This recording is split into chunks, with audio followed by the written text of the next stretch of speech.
Сәлем балалар, 2 сынып қазақ тілі сабағы сөйлемдегі сөздердің байланысы тақырыбы 58 сабақ. Бүгін сабақтан сен мәтін мазмұны бойынша сұрақтар қоя аласың және сызба бойынша сөйлем құрап жазатын боласың. 30 жаттығу, мәтінді түсініп оқы. Бір аптадан бері аспанда бір шөкім бұлт болмай, күн қатты ысып кеткен еді. Бүгін таңертеңнен бері аспанда ала бұлттар пайда болды. Олар бірте-бірте қоюлана түсті. Артынан жаңбыр нөсерлете құйып берді. Сонда бұлт қайдан пайда болды? Жаңбыр неге сонша қатты жауды? Күннің қызуынан жер бетіндегі сулардың беті буға айналады. Аспанға көтерілген бу түріндегі су түйіршіктері бір-бірімен қосылып бұлт болады. Бұлт қоюланған сайын су түйіршіктері ауырлай береді. Олар әбден ауырлап, қайтадан жерге құлайды. Міне, жаңбыр дегеніміз осы. Балдырған журналынан.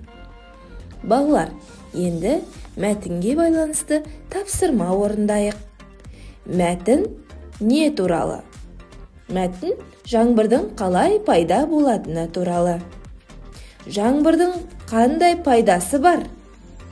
Адам аяғы жетпейтін алыс қыр даладағы, тау ормандағы, әртүрлі ағаштар мен өсімдіктерге және жануарлар мен құстарға жаңбыр тіршілік нәрі болып, сол жануарлар мен өсімдіктердің қурап, шөлдеп қалмау үшін су болады.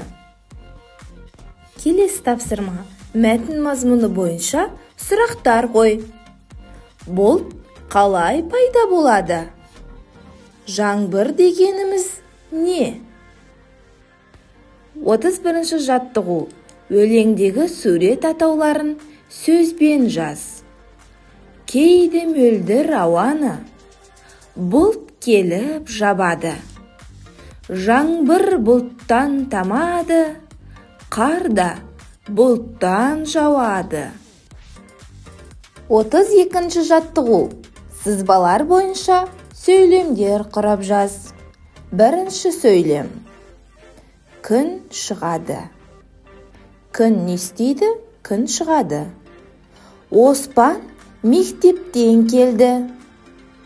Оспан не істеді? Оспан келді. Қайдан келді?